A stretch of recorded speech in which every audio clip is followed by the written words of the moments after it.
듣다 보면 내공이 쌓이는 방송 2시간 철학의 진희입니다. 예, 돌풀입니다. 저희는 요한네스 hirschberger의 서양 철학사 학원 근대와 현대 읽고 있고요. 해겔 공부하고 있습니다. 571쪽이고요. 지난 시간에 이어서 해겔의 그 책의 논리학, 자연 철학, 그 다음에 정신 철학을 해보겠습니다. 세 번째 문단이에요.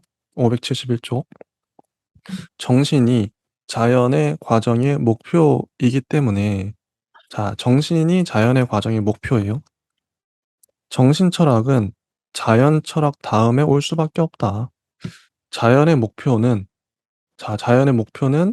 스스로를 죽여서 불사조로서 스스로를 불사르는 것이다. 이렇게 함으로써 이런 외면성으로부터 벗어나 정신으로서 젊어져서 나타나는 것이다. 정신은 이념이 자기 자신에게 있는 것이요. 스스로에게로 되돌아가는 이념이다. 이것도 정반합인데요.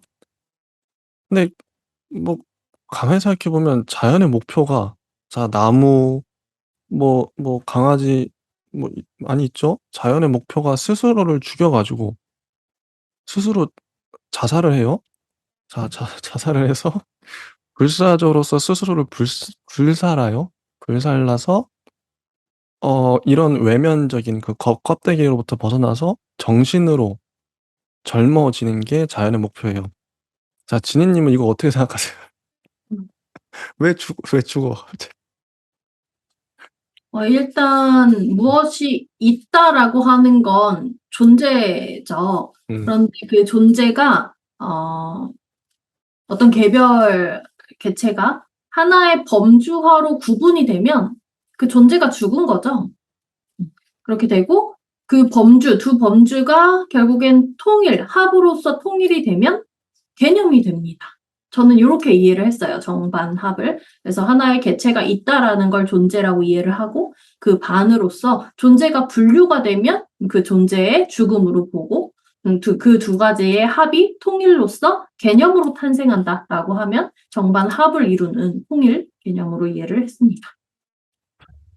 그래서 저는 이게 그러니까 죽는다는 게 해겔도 어쨌든 정신이 목표이고 어쨌든 자연이 어쨌든 반의 입장이 있어요. 반. 부정이죠. 그래서 이 물질, 이 자연에 대해서 결국 인제 본질은 정신이잖아요. 음. 어 그래서 이게 또 이것도 좀 그러니까 이게 층위가 나눠지는데 그래서 자연은 죽어야만 되는 건가? 죽고 정신이 돼야 되는 거죠? 어 그런 사고가 어렴풋이 보인다. 왜 플라톤 할 때도 제가 비판했던 이데아 어 이데아 비판 이데아랑 비슷해요 또 정신이. 음. 아무튼 계속 보면 어 다음 문단 한번 읽어 주시죠. 네. 정신에도 단계들이 있다. 1번 주관적인 정신. 이것은 인간학, 풍토, 계절, 낮과 밤의 바뀜, 종족, 국민, 생활 양식, 기질, 가족의 특징, 이성 이런 것들, 인간학 및 심리학이라고 해서 지능, 의지, 윤리 등등 이런 것들을 말하고 두 번째, 객관적인 정신. 이것은 법률, 도덕, 윤리 이런 것에 있다. 3번, 절대적인 정신. 이것은 예술, 종교, 철학 등에 있다. 해겔은 예술에 있어서는 상징적인 예술 형식으로서 공량적인 것, 고전적인 예술 형식으로서의 그리스적인 것, 낭만적인 예술 형식으로서의 그리스도교적인 것 등을 단계를 두어서 구별하고 있고 종교의 발전 단계는 다음과 같이 자연 종교, 정신적인 개별성을 지니는 종교, 절대적인 종교 또는 그리스도교 이렇게 구분을 한다. 네, 그냥 범주를 나타낸 것이죠. 근데 이 범주도 좀 할 말이 있는 게 일단은 종교를 이게 세 개에 나눴잖아요. 자연 종교는 중국적, 인도적, 불교적. 이게 가장 아래에 있는 발전 단계니까 이게 1 단계 정도 되겠죠? 그다음에 2 단계. 상위의 단계가 정신적인 개별성을 지닌 종교, 유대적, 그리스적, 로마적이라고 나와요. 그다음에 마지막 3단계가 절대적인 종교, 그리스도교. 이게 최종적인 진화 단계인 거죠. 근데 이렇게 나눔으로 인해서 종교의 위계가 생겨버려요. 그럼 중국적이고 인도적이고 불교적인 종교는 그리스도교보다 못한 거네. 하위 종교네. 그렇죠. 해결적으로 보면 발전 단계가 그러니까요. 초급이잖아요. 이런 사고. 이런 사고. 그래서 바로 위에도 예술의 단계를 또 나누죠. 상징적 예술 형식, 동양적인 것. 이게 제일 저급한 거고, 그다음이 고전적 예술 형식, 그리스적인 거. 이게 그다음 위에 있고, 그리고 제일 세련된 예술 형식이 뭐냐? 낭만적 예술 형식, 그리스도교적인 거. 이게 단계를 구별해요. 이런 사고에 대해서 지니님은 어떻게 생각하세요? 아마 명확한 구분의 이유가 있었을 거예요. 뭐, 예, 자유에 관련된 내용을 얘기를 해본다면, 뭐, 어디에서는 그 당시에 노예제가 있었을 것이고, 없었을 것이고, 이런 것에 따라서 좀 분류를 했을 확률이 높고, 아마 종교도 마찬가지겠죠. 그에 따른 이유가 있을 텐데, 무조건적으로 그렇게 계층 혹은 뭐 단계 뭐 이런 걸 통해서 뭐 구분을 두었다라고 우리가 좀 속단하기보다는 여기에는 이유가 있을 것이고 그 이유를 조금 더 흥미로워하면 하는 게 조금 더 우리에게는 좀 생산적인 생각이지 않을까. 네. 그래서 뭐 자, 종교적인 대립 이렇게 보면 음. 끝도 없죠. 자, 정신에도 단계들이 있어요. 아까, 자, 주관적 정신, 객관적 정신. 객관적 정신은 법률, 도덕, 윤리고, 주관적인 게 아까 인간학, 뭐 현상학, 심리학 이런 거죠. 이거 주관보다 높은 게 객관입니다. 법률, 도덕, 윤리. 그거보다 높은 게 절대적인 정신이에요. 예술, 종교, 철학. 이런 위계. 어, 뭐, 플라톤도 위계죠. 위계. 피라미드, 이데아가 위계잖아요. 위계를 두는 사고는 어떻게 생각하세요? 이 단계들을 자꾸 설정을 해요. 이거보다 이게 높아.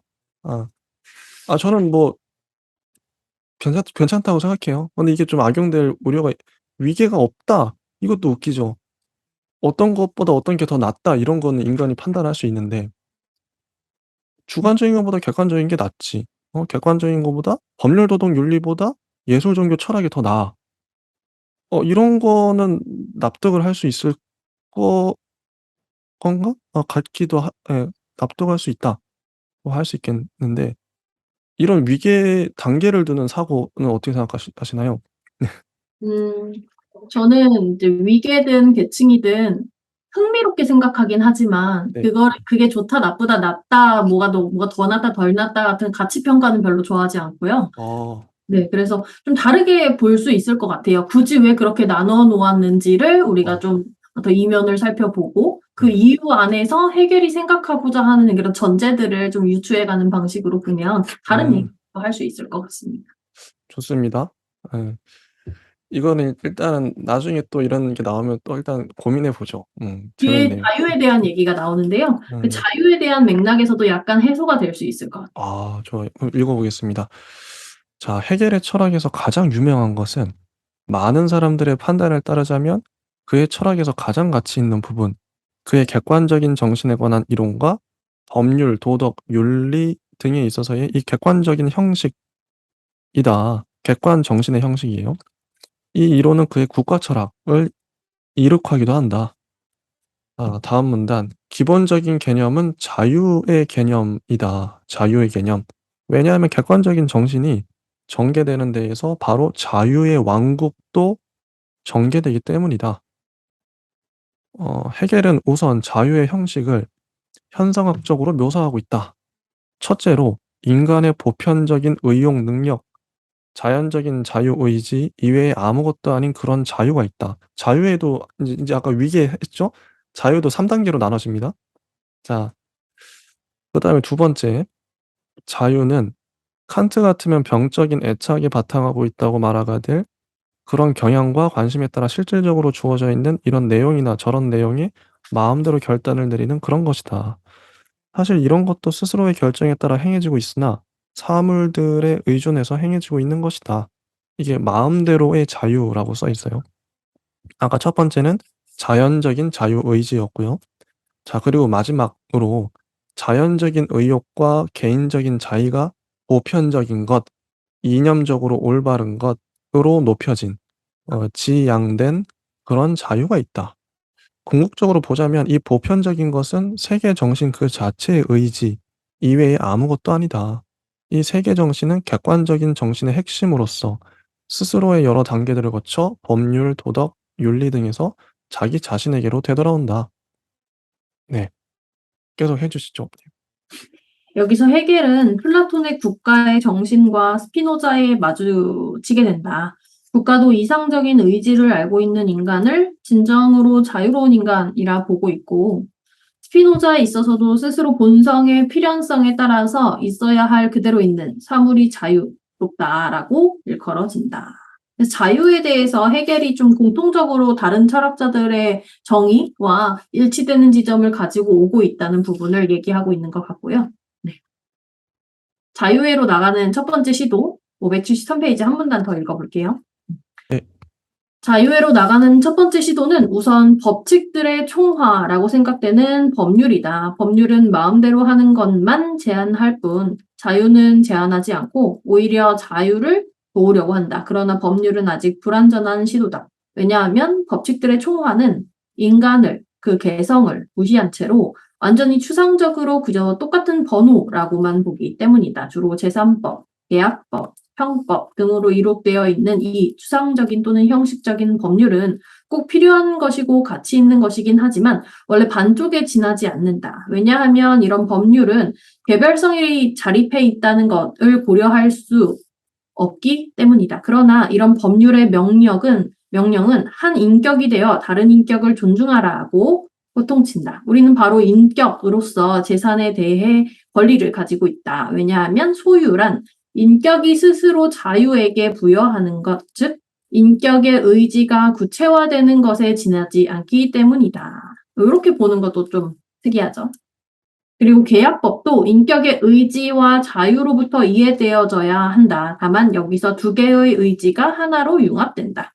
그리고 형법마저도 범법자를 권리에 대한 능력을 가진 자라고 인정하는 것을 전제하고 있다. 라고 해서 이제 자유회로 나아가는 첫 번째 시도로 법률을 들고 있는데 이것은 자유를 온전히 보장하는 수단으로서 얘기되기보다는 절반 정도를 보장해주고 그 절반, 나머지 절반에서는 그와 이제 동일시된다고 얘기될 수 있는 그런 인격에 대한 인식과 뭐 소유와 계약과 형법 안에서 이제 범법자에 대한 권리 능력 이런 것까지도 우리가 어떻게 해석하느냐에 따라서 그 자유로 나아갈지 아닐지를 얘기할 수 있는 지점이지 않을까.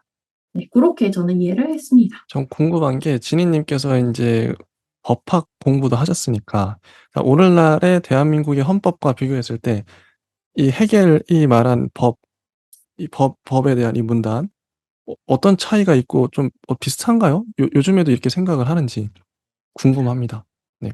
이건 상식적으로 그렇게 생각하는 게 합당할 것 같아요. 왜냐하면 우리가 뭐 일반적으로 인간이란 블라블라하다라고 말할 때 그 인간에 포함되는 인간도 있을 수 있고 포함되지 않는 인간도 있을 수 있잖아요. 뭐 예를 들어 국가가 고전적으로는 뭐 어떤 사람에서 어떤 사람들한테 참정권을 주었고 안 주었고에 따라서 시민이라고 지칭을 하고 그 권리, 인간의 권리를 어떤 참정권으로 같이 동일시시켜서 봤을 때 그 시대에 인간이 아닌 사람들도 분명히 있었거든요. 그럼에도 불구하고 우리는 상식적으로 인간 안에 모든 개체의 인간들을 좀 넣어서 생각하는 경향성이 있죠. 그래서 정말 그러한가, 진짜로 그렇게 적용이 똑같이 되는가랑은 별개로 이렇게 해석을 할 수 있다는 점에서는 오늘날과 좀 일치되는 부분도 있다라고 생각을 합니다.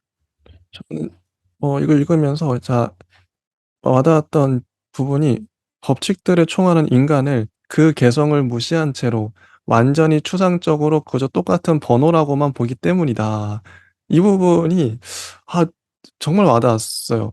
법은 법뿐만 아니라 기업도 그렇고 그냥 인간을 이렇게 막 그냥 몇만 명 이렇게 통계 자료가 그렇잖아요. 음. 몇만 명 이렇게 단위로 가니까 번호, 숫자로 인제 환산해서 사람을 보지 못하고 이런 게 법의 취약점이랄까.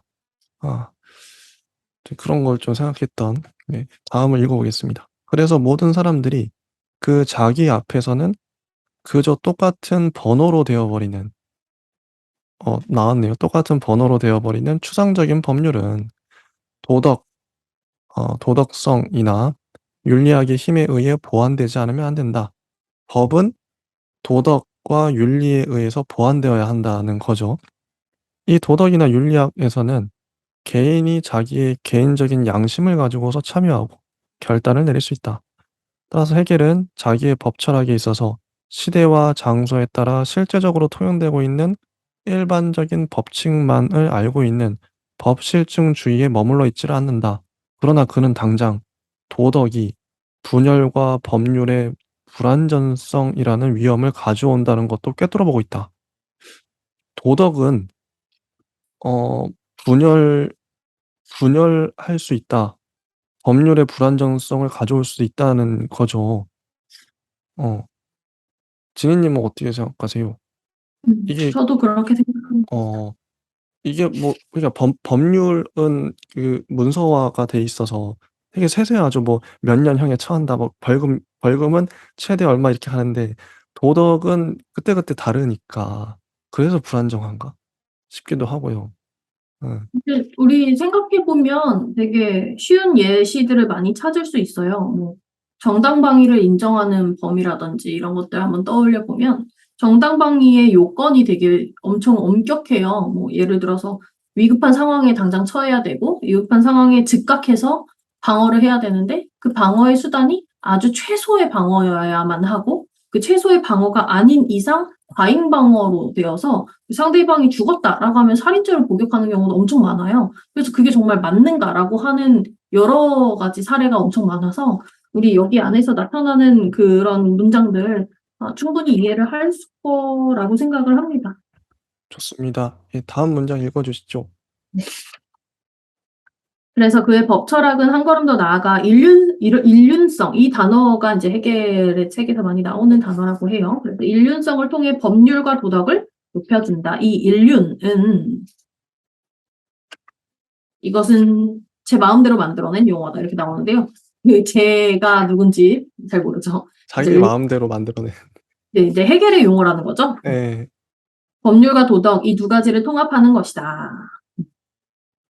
이런 식의 주장은 사실 근데 있었어요. 그래서 우리가 앞에서 어. 법이나 도덕이나 규율이나 뭐 이런 것들 얘기를 하면서 최소치의 법, 그러나 그 이상적인 법이라면 도덕과 관습과 정의에 일치해야 되는 그런 내용을 많이 주장하곤 했죠. 근데 만약에 법 철학이 조금 더 특이한 주장을 하거나 새로운 주장을 한다면 어떤 맥락에서 그런 것과 달라지는지를 우리는 봐야 되는데 이 인륜성을 구성하는 요소는 가족, 시민사회 및 국가다.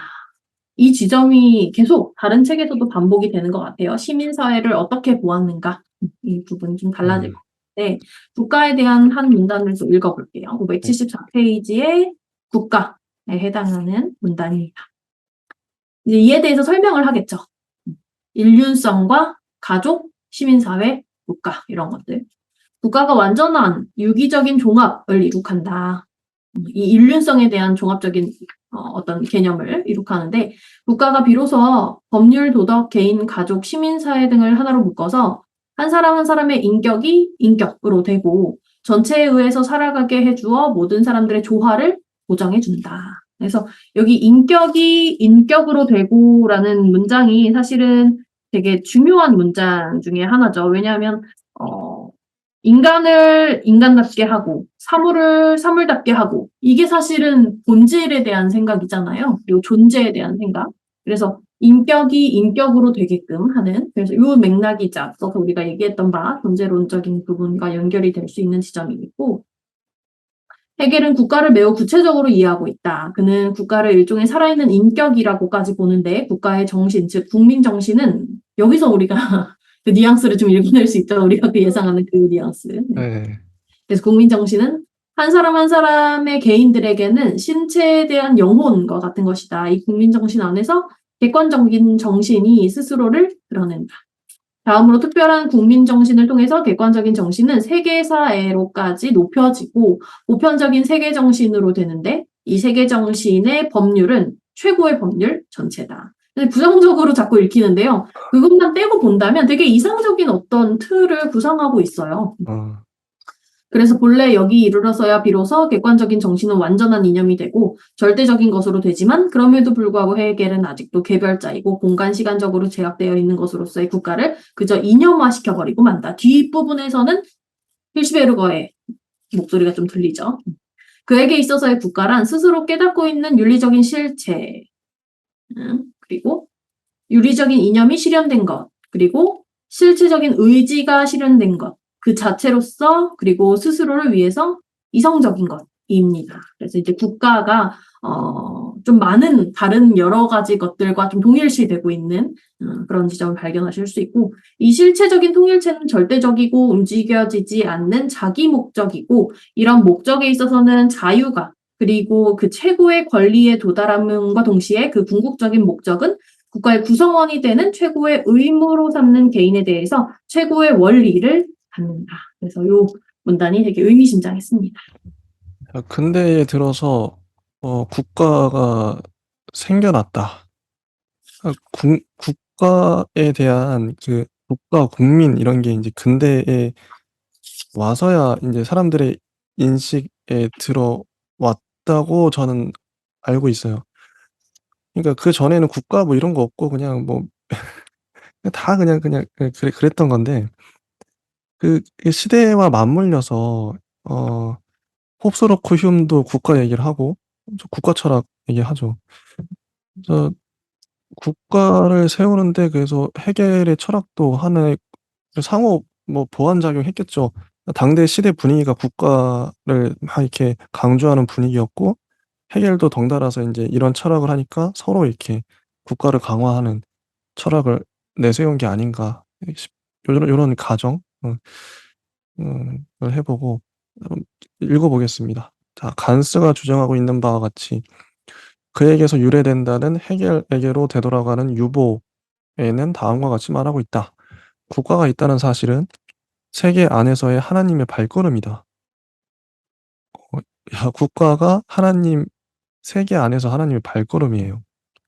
국가의 근거는 스스로를 의지로서 실현하는 이성의 힘이다.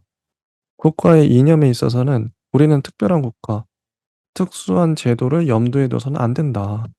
우리는 오히려 이념이 실현되어 있는 것으로서의 하느님을 이념 그 자체라고 보아야 한다.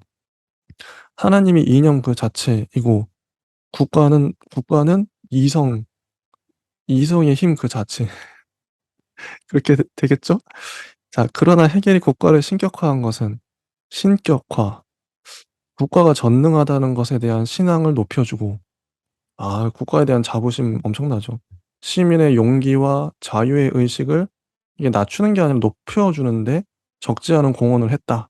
어. 그러나 이런 것은 국가를 맡고 있는 자들이 해겔이 국가 그 자체에 관해서 말하고 있다고는 생각지 않고 지나치게 구체적으로 생각하여 그저 국가를 자기와 자기의 입장에 관련지었다고 하는 뜻은 아니다. 음, 해겔이 생각하고 있었던 것은 구체적으로 지금 여기에 있는 상태였지. 그러니까 지금 여기 국가 이 상태 이걸 말한 거지 이상의 나라가 아니었다. 그런 다음과 같이 분명하게 말하고 있다. 사람들은 자기가 가지고 있는 원칙들에 따라 모든 국가를 다 나쁘다고 선언할 수도 있을 것이다. 사람들은 그 국가들에 대해서 이러저러한 결함이 있다는 것을 알게 되기도 할 것이다. 그러나 국가가 글자 그대로 현대의 완성된 국가에 속할 때에는 언제나 그것이 실제로 존재하게 되는 본질적 계기들을 그 자체 안에 간직하고 있다. 국가는 예술 작품이 아니다. 국가는 세계 안에 있다. 따라서 자의, 우연, 오류 안에 있다. 나쁜 행동은 국가를 여러 가지 측면에서 기형적으로 만들어 버릴 수 있다. 그러나 가장 추악한 사람, 범죄자, 병든 사람, 불구장 등도 언제나 살아있는 한 인간이다. 긍정적인 것, 즉 생명은 결함이 있음에도 불구하고 존속한다. 그리고 여기서는 이 긍정적인 것이야말로 중요하다. 그러니까 해겔이 뭔 말 하려는지 알 것 같아요. 국가에 대해서 자, 인간도 야 범죄자도 인간이잖아. 어쨌든 인간이잖아. 나쁜 짓을 해도. 이거 불구자, 몸이 좀 불편해도 장애인도 인간이잖아. 살아있는 인간이잖아. 그게 중요하잖아. 어. 국가도 또 지금 방금 인간에 대한 논리와 비슷하게 국가가 뭐 전쟁을 일으켰던 그래도 어쨌든 국가잖아. 긍정적인 걸 봐야지. 그냥 결함이 있어도 생명은 결함이 있어도 존속하잖아. 국가가 좀 결함이 있어도 너희들은 그 결함이 아니라 긍정적인 걸 봐야 돼. 어. 이런 것 같아요. 지니님 어떻게 생각하세요? 음, 해결의 국가관. 좀 생각이 많아지긴 아 하는데, 그래요? 예. 예, 이게, 국가가는 이것이다라고 말하기보다는 음, 좀 다채로운 이야기가 좀 읽혔어요. 예를 들어서 아. 좀 이중적인 이야기를 읽어낼 수 있었는데, 우리가, 어, 인류가 처음부터 개인을 인식한 게 아니었잖아요. 그래서 이제 어떤 한 부족에 속해 있는데 그 부족 안에 내가 개별적인 부족 원이야라고 인식하는 게 아니라 이제 중세에서 근대로 이행하고 난 뒤에야 이제 개인이라는 개념이 조금씩 이제 나타나기 시작하면서 여기까지 온 건데 그런 자각이 이제 자기 의식이라는 측면과 더불어서 여기서 이제 국가 안에 스스로 깨닫고 있는 윤리적인 실체, 이제 국가는 부족이 더 이상 아니고 국가가 있다는 건 국가의 구성원이 있다는 것이고 그 구성원의 어떤 특성과 더불어서 여러모로 일치되고 있다는 지점을 계속 얘기를 하고 있는 것으로 저는 읽혔어요. 그래서 뭐 정신현상학에서 설명하는 바가 좀 특이하긴 해요. 개인이 출현한 배경을 이제 좀 특이하게 설명을 하는데 예를 들어 이게 전쟁으로 설명을 해요. 그래서 전쟁이 음, 두 국가 사이에 전쟁이 일어났는데 그 두 부족 사이에 전쟁이 일어났는데 이긴 부족의 사람들이 주인이 되고 진 부족의 사람들이 노예가 돼요. 근데 그 노예가 주인 밑으로 가서 노동을 하게 되죠. 그런 계급적인 구도로 생각만 하면 개인의 탄생이란 있을 수 없을 것 같은데 궁극적으로 돌이켜 생각을 해보면 그 강제적으로 하게 되는 그 불행하다고 생각될 수 있는 그 노동의 개념이 사실은 노예 자신을 다시금 태어나게 만들고 그 노동이 노예라는 신분을 부여하긴 하지만 그 노동을 통해서 세계가 돌아가는 이치를 알게 돼요. 노예는. 그래서 그 세계를 돌아가는 이치를 깨닫게 되면 어느 순간 아무것도 하지 않은 주인보다 좀 위에 서게 되고 그 주인 이상 서게 되는 그 하나의 계기로 인해서 그 주인 위치에 있는 개별적인 자신을 인식하게 되는 이렇게 설명을 이어나가는데요. 국가가 사실은 이중적으로 여기서 읽히는 것 같아요. 만약에 국가 구성원에게 좀 폭력적인 어떤 구도를 형성할 수 있는 하나의 이름이라면 그런 식으로 첫 번째 볼 수 있겠고 두 번째로는 국가가 있어야만 개인이 생겨나는 그리고 개인이 가질 수 있는 특성을 국가와 공유할 수 있게 되는 그 두 가지를 저는 좀 의미심장하게 읽었던 그런 지점입니다. 네 좋습니다. 576 쪽부터 읽어 주시죠. 네. 이러한 국가관에서는 두 가지의 것이 두드러진다. 첫 번째, 개별적인 것에 비해서 전체적인 것이 우월하다. 앞에서 처음에 말했던 그런 지점이죠. 이렇게 이해된 국가에 있어서는 자유가 성립될 여지가 없다. 그래서 이상적으로 올바른 것에 안에서 자연적인 욕망과 개인적인 자유를 포기하고자 하는 해결의 자유는 뭐라고 해도 하나의 위험한 개념이 된다. 국가의 이념에 대한 이해는 해결의 사고 안에서 자유를 한층 더 위협하고 있고 개별성과 보편성의 종합 이것이 사실은 제가 말하고자 하는 그 두 가지가 읽혔던 국가의 개념인데 이 종합은 한쪽에 치우쳐서 행해졌고 진정한 종합이 아니다. 뭐 이런 식으로 평가를 했네요. 이것은 하나의 측면, 즉 모든 것이 하나다라고는 우위를 차지하고 있는 해결의 형이상학에 있어서와 같다. 우리는 여기서 해겔의 사고 형식의 한계에 부딪히게 된다. 해겔은 개인의 사회에 대한 관계를 유기체에 대한 부분의 관계에 같은 것으로 보고 있다. 이거는 히시베르거의 생각이고요. 오늘날 읽는다면 좀 다르게 얘기할 수도 있을 것 같아요. 그래서 아까 이제 두 가지의 것이 두드러진다라고 하면서 국가 간에서 비판하고자 하는 이 지점을 이제 여기서 지목을 하고 있는 것 같은데 저는 뭐 이게 절대성을 강조한다라고 한다면 그 지점에 대한 비판도 충분히 이해를 하지만 절대성에 대한 강조는 반대로 개인성, 개별성에 대한 생각도 같이 이어질 수밖에 없는 그런 지점이 단 게 전체성이 있어야 개별성도 있는 그런 맥락이 생겨나기 때문에 개별성에 대한 생각을 이중적으로 함의하고 있다는 점에서는 전체성이 그다지 이렇게 나쁜 것만은 아닐 것 같은 그런 마음이 자꾸 듭니다. 그래서 여기에서는 우리가 힐시베르거의 논의를 이해는 하되 그것이 정답이라고 볼 필요는 없을 것 같아요. 오직 인간만이 전체에 대해 생물적인 유기체의 한 부분보다 자유롭다는 것이다. 인간은 전체 안에 있다. 이게 사실은 중요하죠. 그러나 인간은 인간이기 때문에 그리고 또 인간과 더불어 인간 이하의 낮은 존재에서보다 더 훨씬 더 큰 자유를 갖춘 하나의 보다 높은 존재의 층이 나타나기 때문에 인간도 몇 배나 더 되는 능력을 갖고 전체는 인간에 대해서 생물학의 영역에 있어서 전능할 수가 없다. 그래서 여기 아까 우리가 관조적인 어떤 시선에 대해서 처음에 초반에 설명을 했던 지점과 그에 대한 비판으로 연결해서 볼 수도 있는 부분이겠습니다. 그래서 국가에 대한 인간의 관계는 일반적인 생명체에 있어서보다도 훨씬 더 분화되어 있다. 그래서 이게 끝까지 읽고 얘기를 해볼까요? 예, 좋습니다. 예. 네, 마지막 문단인데요.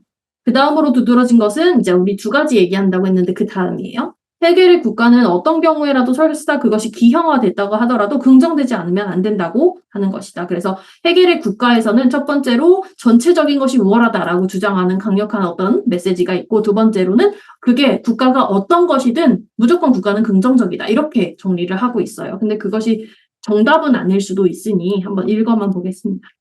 가장 추악한 인간도 역시 인간이요. 따라서 가장 추악한 국가도 역시 신이라는 것이다. 이런 비교는 알맞지 않고 분명히 자연주의를 지지하고 있는데 스피노자와 마찬가지로 해겔도 그 국가 철학에 있어서 자기 자신을 벗어나고 있다. 이미 이념은 선택의 원리가 아니며 그것이 무엇이건 이제 공간과 시간 안에 있는 것이 이념인 것이다. 저는 이게 두 가지 뭐 긍정과 부정 다 볼 수 있을 것 같은데 개별적인 것에 비해 전체적인 것이 우월하다. 이거 히틀러가 생각이 자꾸 나요. 어쩔 수 없이 전체주의, 뭐 국가주의, 이게 이게 잘못 활용되면 이 철학이 갈 수도 있는데 또 한편으로 생각해 보면 제가 이제 예전에 마을 공동체에서 살았잖아요. 근데 해겔은 개인의 사회에 대한 관계를 유기체에 대한 부분의 관계와 같은 것이라고 보고 있다. 이게 딱 공동체적인 마인드예요. 누구도 홀로 살 수 없고 어떤 유기체나 뭐 어떤 공동체에 소속해서 그 아래로 살고 있는 거죠. 자, 개별적인 것에 비해 전체적인 것이 우월하다. 이 국가에 우리가 무조건 뭐 충성 복종해야 된다 이렇게도 해석할 수 있지만 공동체가 있기 때문에 또 개개인이 또 있을 수 있고 그러니까 이게 긍정과 부정 다 해석이 가능하거든요. 어 공동체적 맥락 에서 해석하면 또 긍정적으로 되기도 하고 유기체적 맥락에서 실제 그렇잖아요. 자연의 어떤 생물도 그 자연 공동체, 유기체 안에 다 소속해 있기 때문에 더불어 사는 거지 홀로 뚝 떨어져 사는 뭐 인간도 없고 생물도 없기 때문에. 참 그래서 해석을 잘 그러니까 나쁘게 활용한 사람들이 문제인 것 같아요. 국가주의자들, 전체주의자들. 지니 님은 혹시 뭐 하실 말씀이 있으실까요? 네, 딱히 없습니다. 좋습니다. 그럼 넘어가서 576쪽 맨 아래쪽 문단 읽어 보겠습니다. 해겔의 역사 철학에서는 분명히 관념적인 것과 실제적인 것이 일치하고 있다. 자, 관념과 실제가 일치하고 있어요. 역사란 역사란 시간 안에서 정신이 전개되는 것이다. 시간. 자, 시간 안에서 정신이 전개되는 것. 이게 역사입니다. 여기서는 이성이 인간과 민족의 관심과 정열을 스스로를 위해 작용하게 한다. 자, 이성이 스스로의 목적을 달성하기 위해 이성이 막 있는 생명체 같죠. 이성이 스스로의 목적을 달성하기 위해 개인의 의지를 이기면서까지도 이런 관심과 정열을 이용하는 것이 이성의 관계다. 자, 이성의 관계 이것도 어디선가 많이 들어봤던. 이성이 스스로의 목적을 위해서 모든 그 것들을 다 자기가 이제 이끌어간다. 이럴 때 일종의 특별한 역할을 다하는 것이 개별적인 민족 정신이다. 전체적인 발전의 목표는 보편적인 자유라고 말해지고 있다. 보편적 자유. 자유주의가 생각이 나는데 자유가 목표예요. 세계사는 동양에서 시작되나 서양에서 비로소 자기 의식의 빛이 떠오른다. 이게 해겔 철학이 좀 아까도 제가 단계에 관련해서 좀 비판했는데 자꾸 자기가 있는 자기가 소속한 그 땅, 그 민족 거기로 자꾸 가요. 최종적으로. 응. 자기가 우월하다는 거죠. 자기 민족과 서양과 그리스도교와. 계속 읽어 보겠습니다. 동양에서는 오직 한 사람만이 여기서 말하는 동양에는 그리스도예요, 예수님. 동양에서는 오직 한 사람만이 자기가 자유롭다는 것을 알고 있고 그리스 로마적 세계에서는 오직 몇몇 사람만 자유롭고 철학자들이었겠죠. 플라톤 뭐 이런 사람들. 게르만적인 세계에서는 모두가 다 자유롭다. 자, 게르만적 세계는 어디냐? 헤겔이 살고 있는 그 나라 그 땅. 동양은 인류의 유년기다. 그리스의 문화권은 청년기이고 우리들은 여기에서 비로소 주체적인 자유에 마주치게 된다. 로마 문화권은 역사의 성년기다. 여기에는 오직 엄격한 보편적인 의무만 있고 개인들은 의심할 나위도 없이 전체의 희생물로 되고 만다. 여하튼 여기에서 권력을 행사할 능력이 있는 인격, 개인이라는 개념이 생겨났다. 그 다음에 정신이 다시 자기 자신에게로 되돌아가 절대적인 의지와 주관의 의지가 일치되는 그런 내면적인 삶을 시작한다. 이런 시기가 그리스도교의 시기다. 이 시기는 또 게르만 민족의 시기이기도 하며 게르만 민족과 더불어 세계의 시기는 그 노년기에 접어들고 대립들의 화해가 이루어지게 된다. 네. 이게 국뽕이고 또 깔때기 깔때기인데 과연 이게 참 자 계속 읽어 주시죠. 세계사의 전체적인 과정은 변증법의 세 단계에 따라 전진한다. 헤라클레이토스에게 있어서 마찬가지로 여기서도 전쟁이 만물의 아버지로 된다. 아까 제가 말씀드린 지점일 것 같아요. 대립이란 계속되면서 새로운 종합을 강요하는 그런 것이다. 이때 끼어들어서 대립을 일으키는 힘은 개별적인 민족 정신이다. 세계 정신은 한 민족으로부터 다른 민족으로 넘어간다. 민족들이 융성하고 몰락한다. 지배를 하는 민족은 언제나 권력을 가지고 있다. 다른 민족들은 이 지배 민족에 비해 권력이 없다. 아까 노예가 된다라고 얘기를 했죠. 세계 정신은 스스로 자각한 자유로 나아가는 도중에 이렇게 되기를 원한다. 세계사는 세계의 심판이 된다. 세계사란 매우 기묘한 것이다. 이긴 자들의 역사가 돼버리죠. 첫째로 존재하고 있는 것은 다 옳고 둘째로 모든 것은 변증법의 세 단계의 법칙에 따라 필연적으로 생겨나고 이러한 한에 있어서 바로잡을 것이 아무것도 남지 않기 때문에 헤겔의 세계사는 순수한 사실성으로 진행된다. 권리의 문제는 아무것도 없다. 다음까지 읽어볼게요. 세계사 마지막 단락입니다. 우리는 헤겔의 세계사의 철학에서 니체의 권력 이데올로기의 전주곡을 볼 수 있다. 이제 영향관계를 나타낼 것 같고요. 이 전주곡은 헤겔이 이념의 장자 상속권을 동일성 사상의 희생물로 바친 그런 순간에 시작된다. 범논리주의는 관념론적인 사상을 과장한 것이다. 논리적으로 정형이 없어지는 것이라면 이념도 아무런 뜻을 갖지 못하게 될 것이다. 그래서 이 문단은 우리가 니체를 또 아직 자세히 읽지 않았기 때문에 잘 모를 수도 있지만 그 이제 영향관계를 알 수도 있고 그 안에서 이제 동일성 사상이라는 맥락을 같이 유추해 볼 수 있다는 점이 좀 의미가 깊은 것 같습니다. 네. 이어서 읽어보겠습니다. 헤겔은 그의 종교 철학에 있어서도 절대적인 관념론의 노선을 따르고 있다.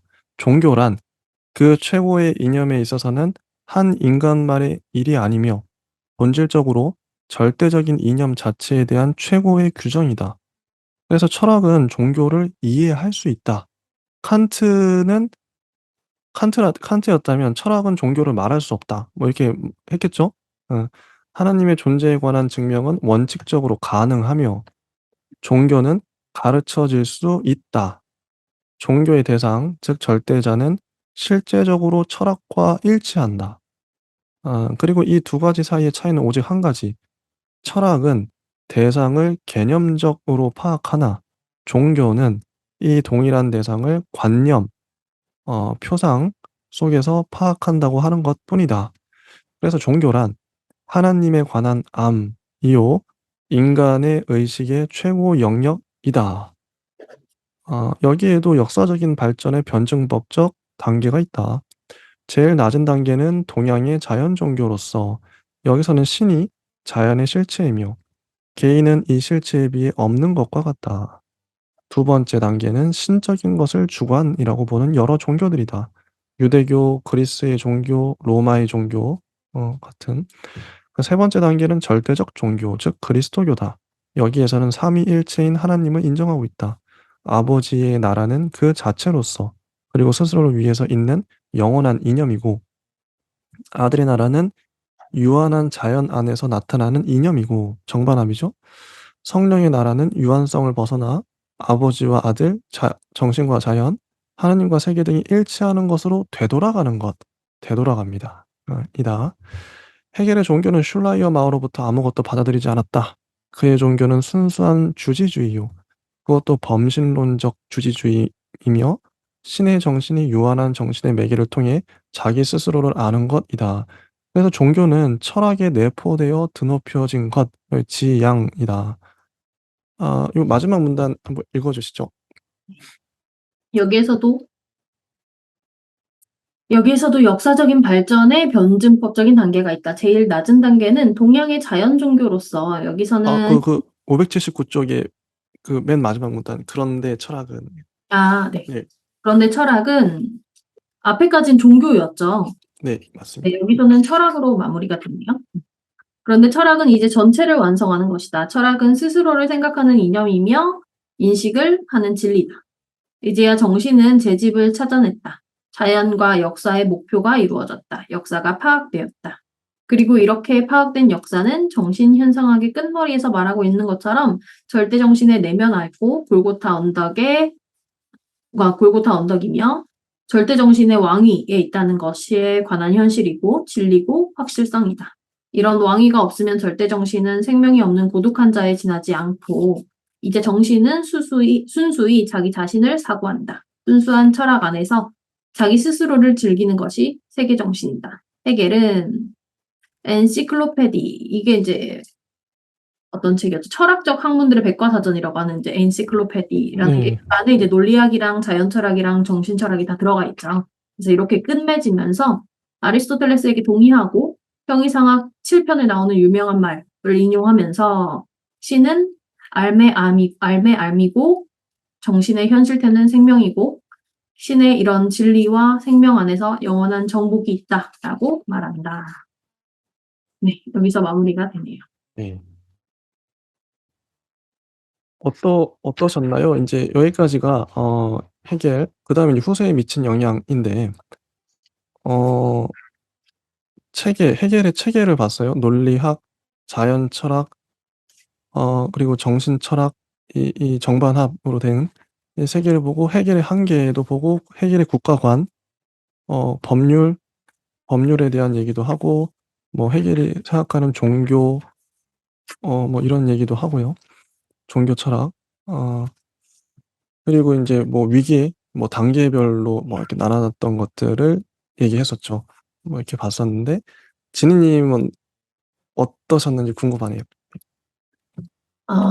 헤겔이라고 하면 우리는 이제 칸트라고 했을 때 떠올릴 수 있는 거 아니면 스피노자 했을 때 떠올릴 수 있는 키워드 뭐 이제 각기 철학이라고 하는 게 세계를 그려가고 세계 안에 인간을 어떤 본질로서 그려내는지가 각각의 이론가들마다 해내는 작업물일 텐데 헤겔하면 가장 먼저 떠오르는 건 자유일 것 같아요. 그래서 이게 좀 아이러니하게 느껴질 수도 있을 것 같아요. 자유.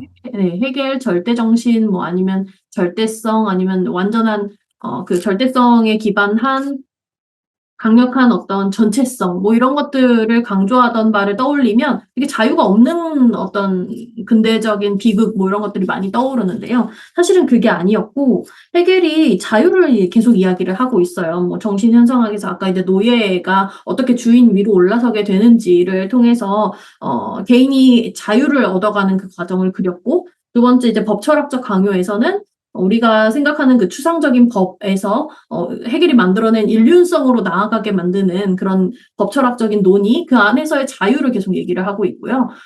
그 다음에 그 인륜성의 실현의 궁극적인 체계로서 국가를 얘기를 하고 있어요. 그래서 그 국가 안에서 우리가 읽어내야 될 부분은 전체성에 대한 어떤 폭력성 이런 것도 물론 우리가 배제할 수는 없겠지만 헤겔이 계속 얘기하고자 하는 건 그 인륜성에 입각해서 국가 공동체를 최종적으로 이상적인 형태로 만들었을 때 그 유기적인 형태를 인륜성의 최종 종착지 그리고 그 국가의 자유에 대한 어떤 표현 그리고 그게 이루어질 수 있는 그 이상적인 공간으로 설정해 놨다는 점이 더 중요할 것 같고 궁극적으로 이제 맨 마지막에 나왔던 역사 철학 강의에서는 그게 이제 분명하게 더 나타나죠. 역사는 그럼 어디로 가는 건가? 그냥 흘러가는 대로 흘러가는 것인가? 이렇게 나타날 수 있는데 우리가 계속 종교에서도 그렇고 앞서서 잠깐 나왔다시피 뭐 동양에서부터 시작해서 이렇게 올라가는 단계가 있었죠. 그 단계를 여기서 역사 철학 강의에서 주로 얘기를 하는 맥락인데 그 내용이 이제 군주가 있었던 동양 세계, 뭐 왕, 황제 이런 것들 얘기하면서 중간에 이제 잠깐 그리스 폴리스 얘기가 나오고 이후에는 본인 국가였던 그 프로이센 국가의 형태를 제시를 하면서 궁극적으로 자유에 대한 얘기를 계속 일관적으로 하고 있다는 점. 그래서 굳이 헤겔을 한 단어로 정리를 한다면 자유에 대한 되게 이상이 강력했던 이론가지 않을까 이렇게 이해를 했습니다. 자유를 설정한 건 정말 탁월한 것 같아요. 제가 문학 유튜브도 하는데 볼 때마다 그냥 이 작품 자체의 내적 완결성이랄까 그 논리적으로 그 구성이 뭐 구성을 이렇게 분석을 하게 된단 말이죠. 그러면 이게 아름다운 이렇게 구성이 완벽 '아 이렇게 만들면 너무 완벽해.' 이런 게 있지 않아요? 근데 해겔도 자유를 설정 만약 자유가 진짜 없었으면 이게 정말 이거는 뭔가 다 인제 짜 맞춰진 어떤 그 틀 같은 느낌 답답한 틀이 됐을 것 같은데 자유란 개념을 딱 가져와서 자기 철학에 딱 '아 이건 정말 탁월했다. 아 자유 정말 중요한 것 같아요 해결에서.' 정말 잘 설정한 것 같습니다. 지금 방금 생각났던 건데 제가 소설을 쓰려다 보니까 해결 철학의 정반합을 만약에 소설에 대입한다? 그렇게 써도 그 완벽한 구성이 될 것 같은 이 지금 해결이 만든 이 구조 말이죠. 재밌을 것 같아요. 그게 어떻게 될지는 모르겠지만 어떻게 표현할지 모르겠지만 일단은 여기까지 하고요. 다음 시간에 해겔이 후세에 미친 영향을 하면 끝날 것 같습니다. 네, 여기까지 하겠습니다. 감사합니다. 네, 감사합니다.